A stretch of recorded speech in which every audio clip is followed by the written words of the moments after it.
My next guest is a virtuosic soprano. Her name is Ali Ewoldt. You've seen her in Phantom of the Opera and so many musicals like West Side Story and The Fantastics, and so many concerts lately as well. She's, of course, done every leading lady from the Elizas to The King and I. This is my queen, and I would love you to meet her. If you don't know her, Ali Ewoldt. So I hope you enjoy our conversation.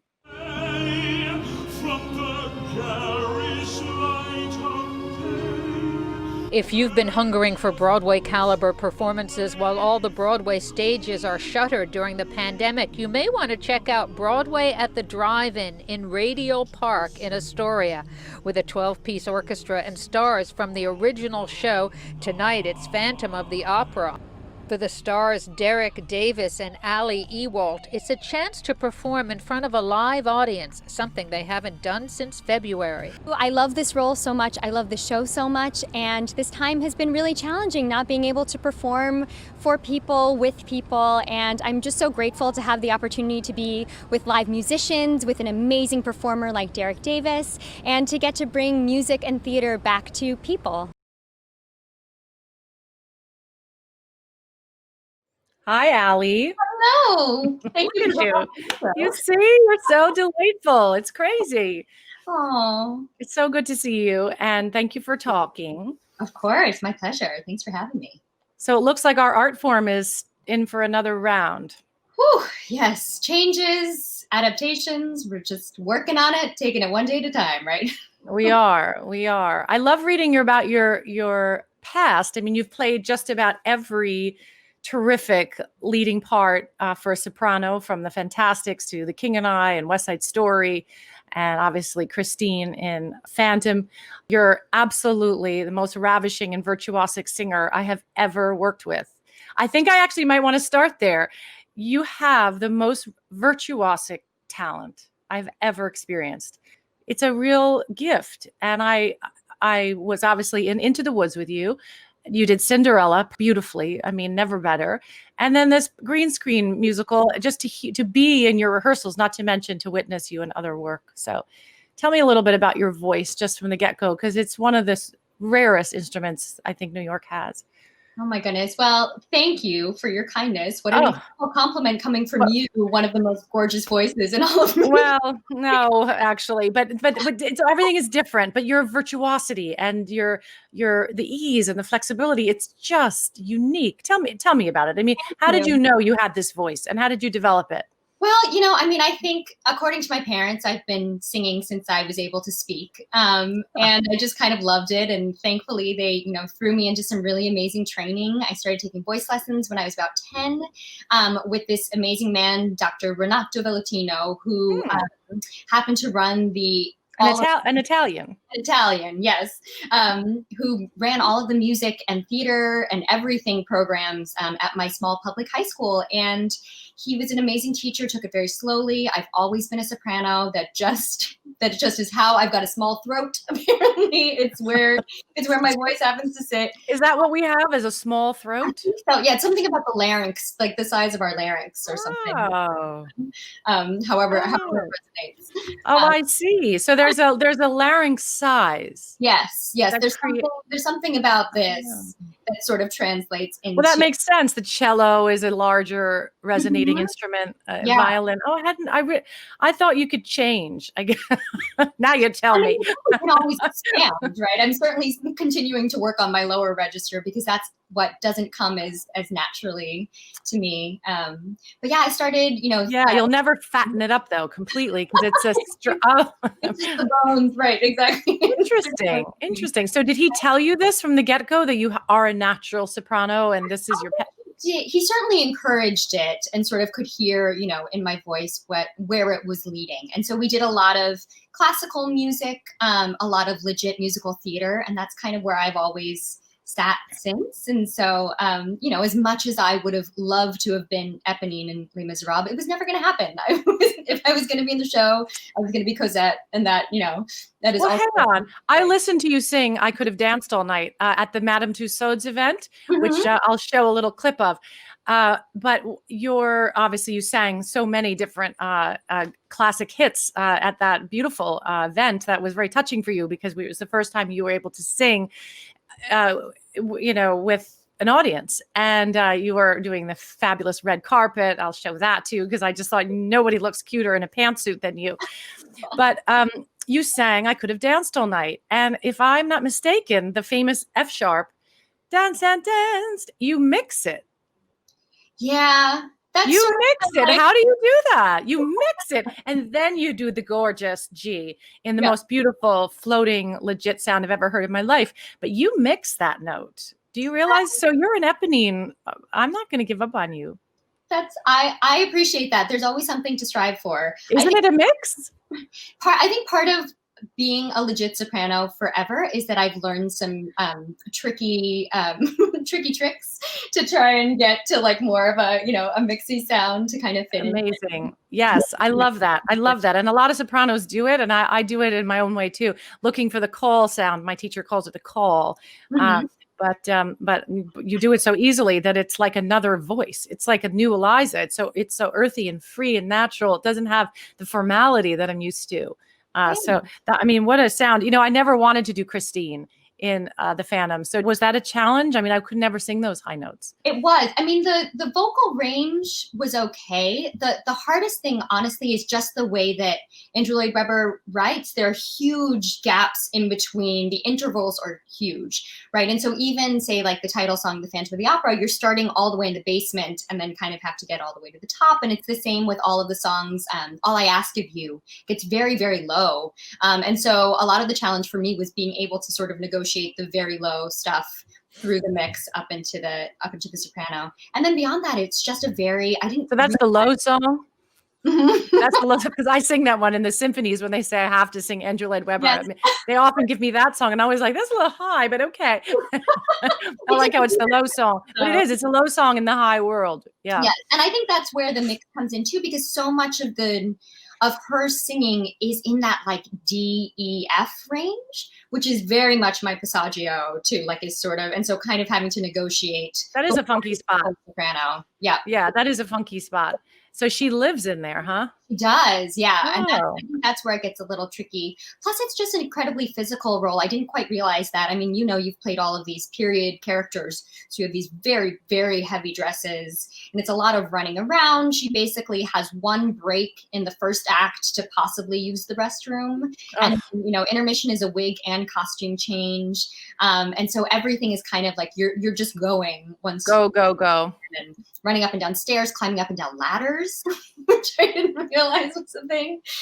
Doing choreography, picking yourself up in a giant bustle with a long train up from the floor and all of that. It sounds like we're talking about a distant time now. You know, it's like all the habits, the sort of the primal rituals of our trade that are all denied us now. Yeah. Much has been made about your being the first Asian American actress to play the part. Was that exciting for you to have that milestone?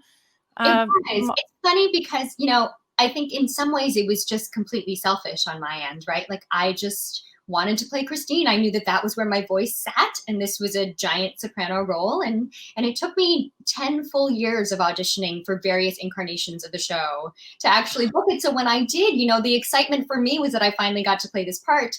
And then the additional sort of honor and privilege and responsibility of then being the first Asian American Christine, the first BIPOC Christine, and sort of making sure, as our soon-to-be Vice President Kamala Harris says, that I was not only the first, but also not the last, that I would leave the door open for many, many women to come afterwards. And so I did feel quite a bit of pressure, I think a lot of it self-imposed, to make sure that I was telling the story in a way that would resonate with everybody, that would prove that, that it wasn't a role that mattered at all what race the actress was who was playing it, and that many, many people could be able to do it later. Yeah, it strikes me as you're speaking, like, why do we even have to have that conversation, and why did it take 10 years? Well, anyway, we're moving on, and things are like you said, you're opening doors, and it won't even, this conversation has to be had once. And, let's move on. You also did a really radical and beautiful production for the Prospect Theater during the pandemic. You played the young version of Lady Lockwood. Just tell us quickly who she is so that I could show a little clip of that and maybe direct people to the Prospect Theater, which is a great theater. It always deserves our support, Yes, yes. I was so fortunate to get to do this. It was a brand new musical that was written just to be performed in a theater and filmed, not for actual people. And it was about— Even before the pandemic, it was a film idea?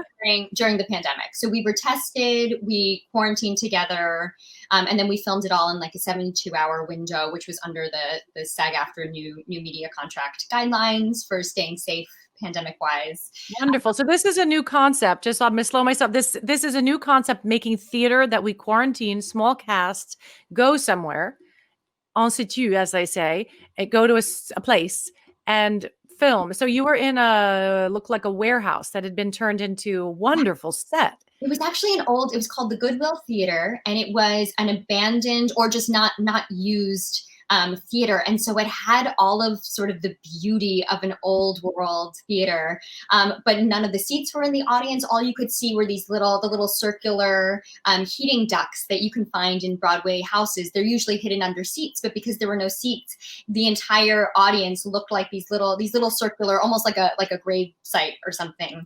And so you had to sort of pick around them, and the plaster was coming down off the ceiling, but it was really beautiful and kind of like $1 million set. We would have been killing to get that set just for that movie. It looked like a beautiful BBC production, a film production. It was beautiful work. It did such an incredible job, and it was just one person filming it, just the four of us, no external musicians. We were all playing our own instruments as we were performing live to be filmed. And it was an amazing story. I didn't know about it. It was about a woman named Belva Lockwood, who ran for president in 1884 and 1888 before she was eligible to vote. Yeah. And she was the first woman to argue a case in front of the Supreme Court.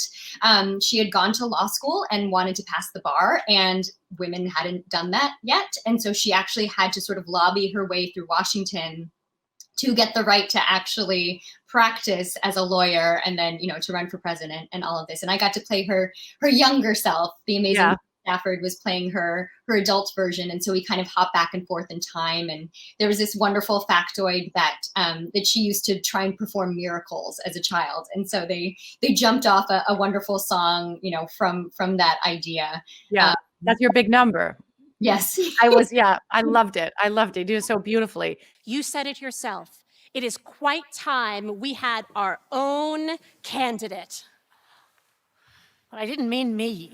I know there wouldn't be much chance of you winning. There'd be no chance of me winning. But will you accept? Absolutely not. Why? Don't you believe in miracles? 5 cents a miracle. I've been out of the miracle business for a long time. 5 cents a miracle. So you did believe once. When you were a kid, maybe, and still thought you could do anything. 5 cents a miracle.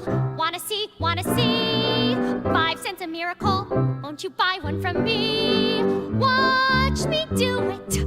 Watch for a miracle, nothing to it.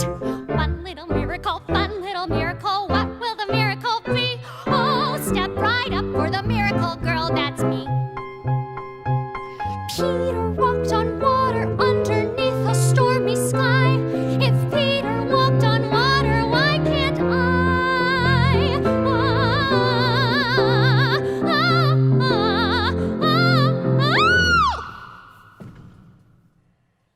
2 cents a miracle, lower price coming by. 2 cents a miracle, soon as I can get dry. God has spoken, held back a miracle, the water's broken. Trust in a miracle, just in a miracle. You want a miracle too? It's no big deal for a miracle girl to do. And I was touched also that in the days she used to like to ride a bicycle, but she had to ride a tricycle.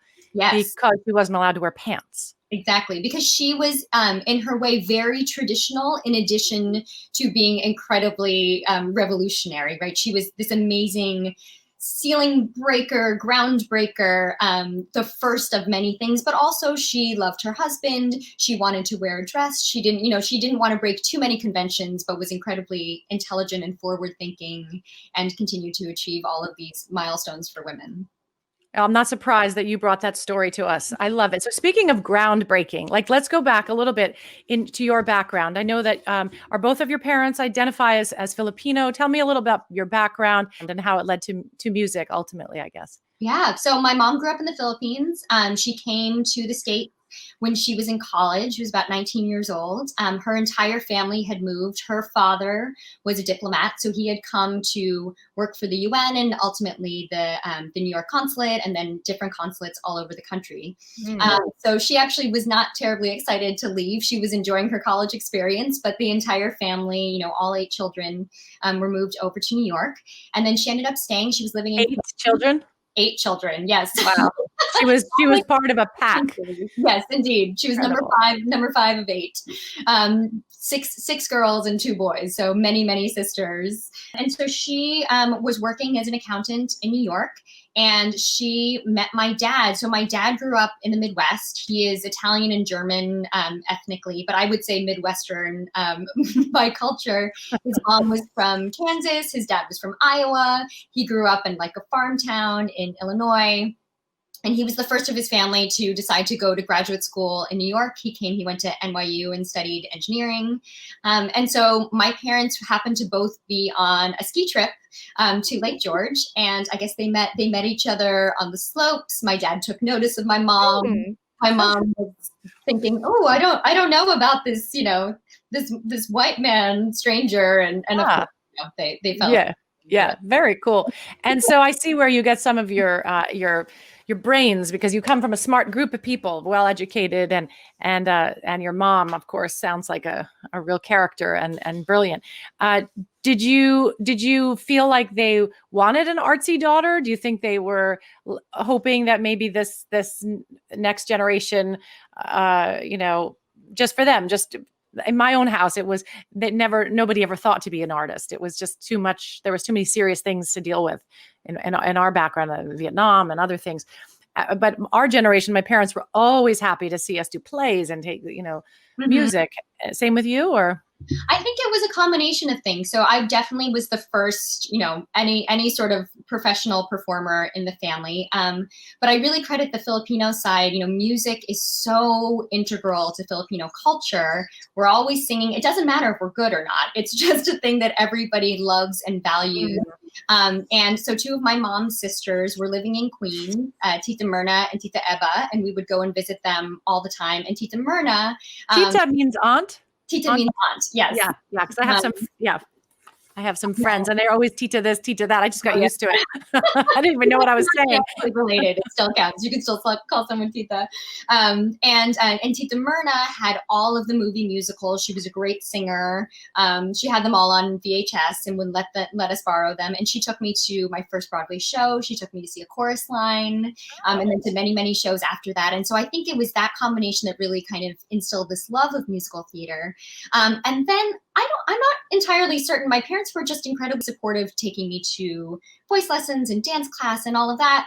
But I think my theory is, because I don't remember them ever having a conversation with me to say, we would also like you to focus on your academics. So my theory is that while I was sleeping, they would come in and, whisper into my ear, keep studying. Subliminal. Exactly. Yeah. Dream state. I felt like I had subliminal messages about college and stuff. My father was a scholarship student at Yale, and he was an Italian American with, didn't come from privileged background, and he was a concert pianist. And so he got a music scholarship at Yale, and it was very intense to be an Italian, apparently, at Yale at that time. He wasn't allowed to be in the secret societies or the men's clubs. And but he's very proud to have gone to Yale, which you went to, and I'll get to that. But I grew up with a banner in our den that said, "For God, for country, and for Yale." Sure. Yep. And this is a guy who was hardly, the Bulldogs group, but he was proud. Anyway, so you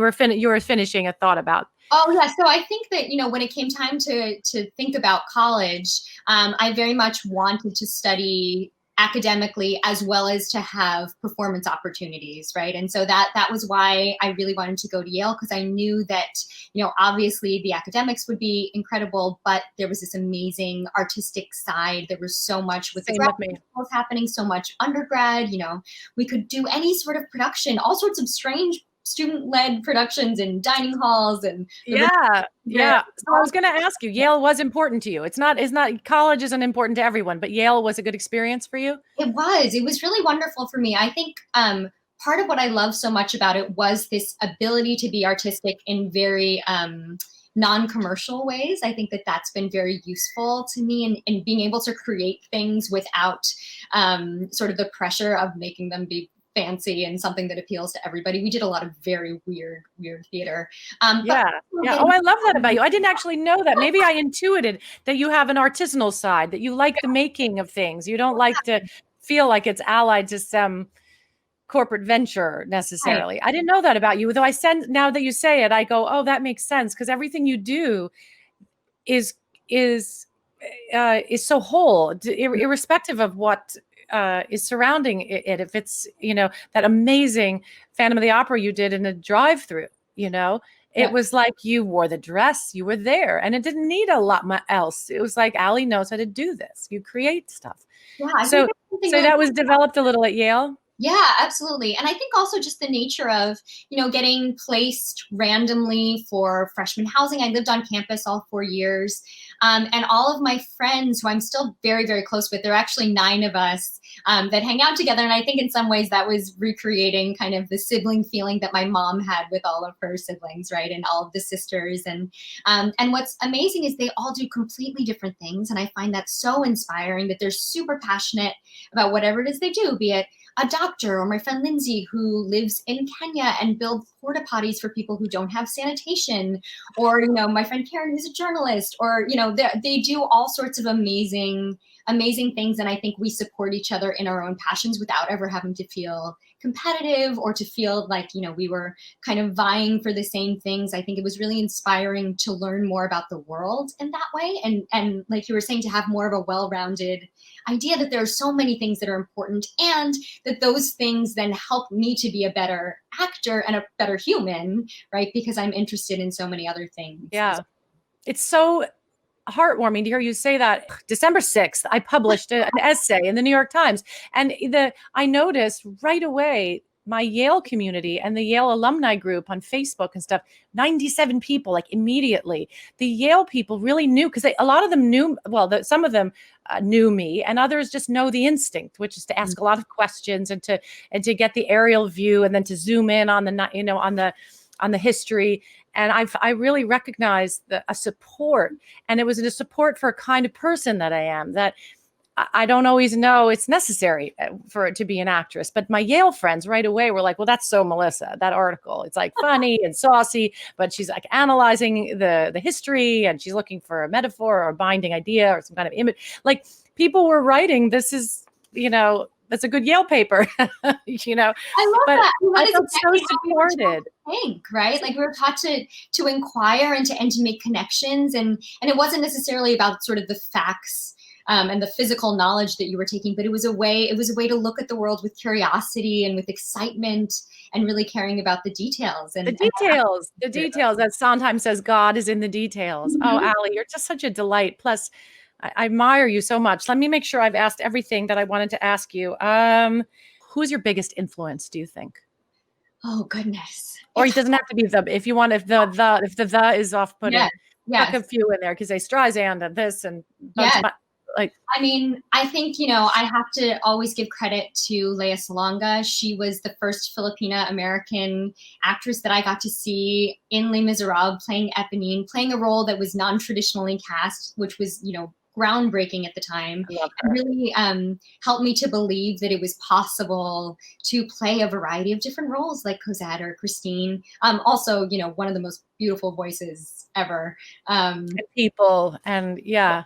Well, I'm delighted that she paved the way. You're such your own character, but she did open a door, she Absolutely. sure did. Yeah. Absolutely. The inspiration there. And then, I think, obviously my parents being so supportive was completely key in me getting to do this. My tita Myrna, who unfortunately passed away this year, who was the one that took me to my the Auntie Mame kind of your life. Exactly. Yeah.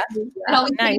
I stole her voice, but music was really a connective force for us. It was part of what we bonded over. And I think that was really critical for developing my love of musical theater. And of course, Dr. Valentino, my first voice teacher, my first mentor, who continues to be an incredibly supportive force. I think I've just been really fortunate to have a great support system for this entire journey.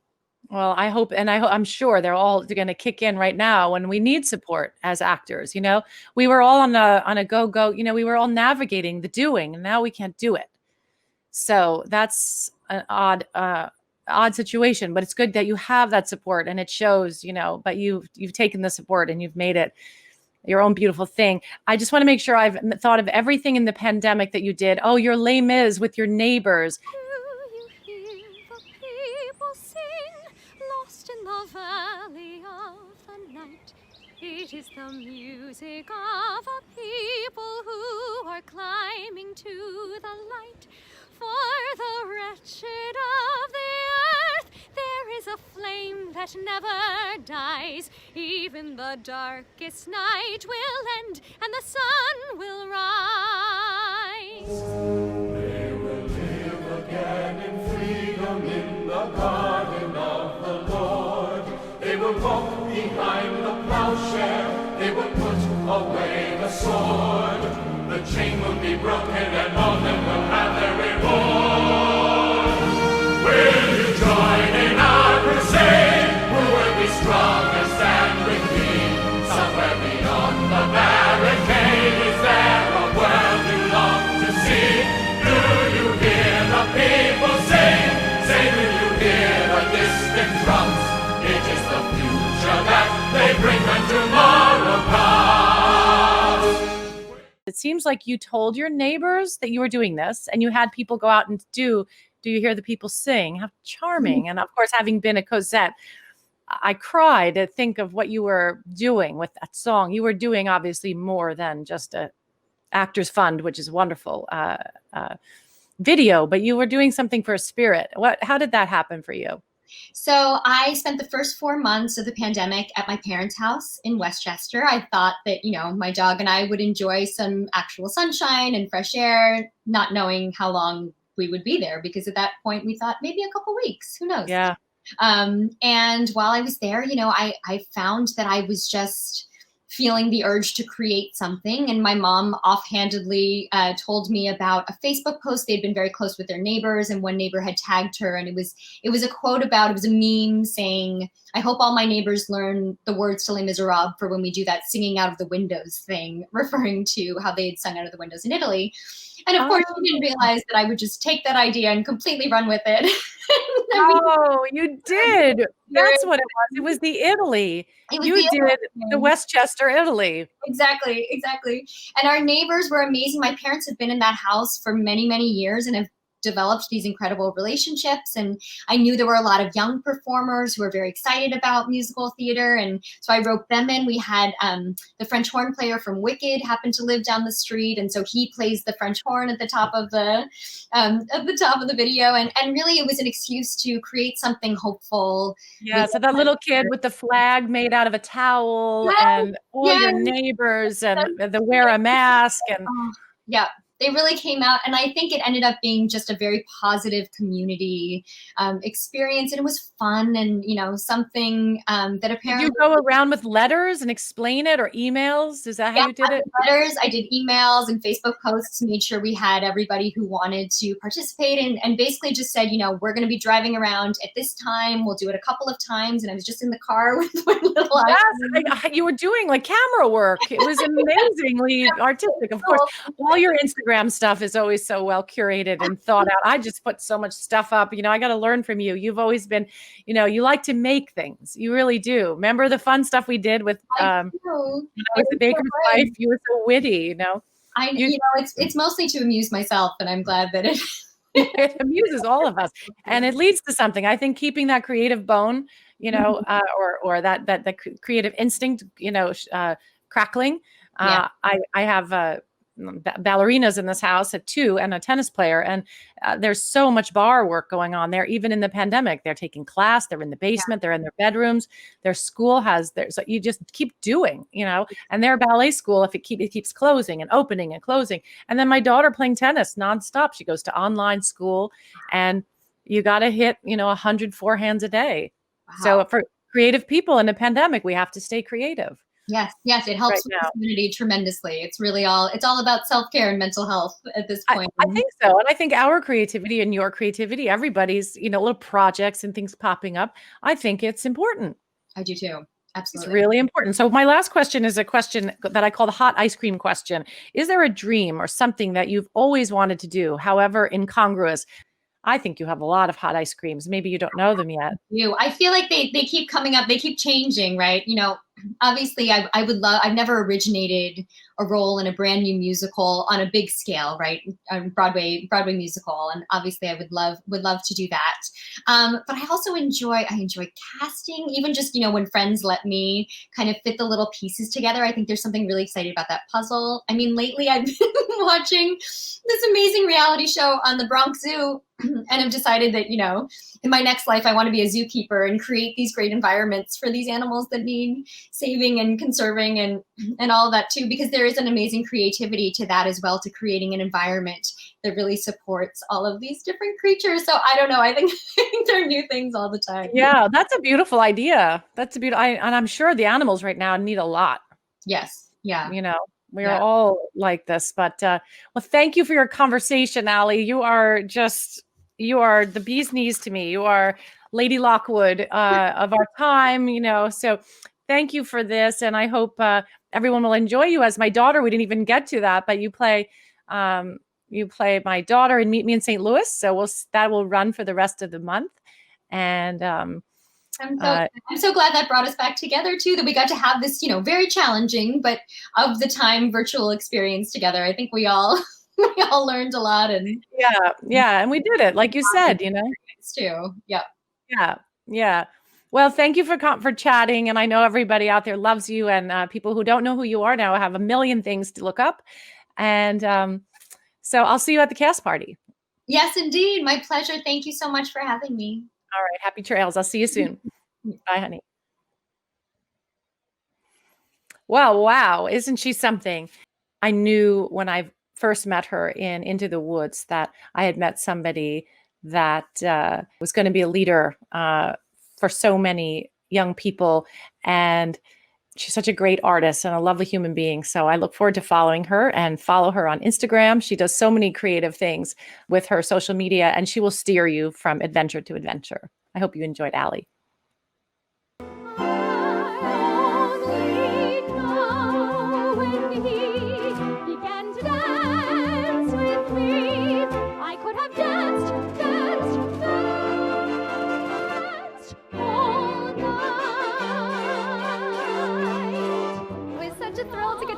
Today for real life people in real time. I think I've been able to do some kind of pseudo performances from singing to my phone, but there's nothing like having the communal experience of being in the same place at the same time and looking into people's faces and getting to experience something with them.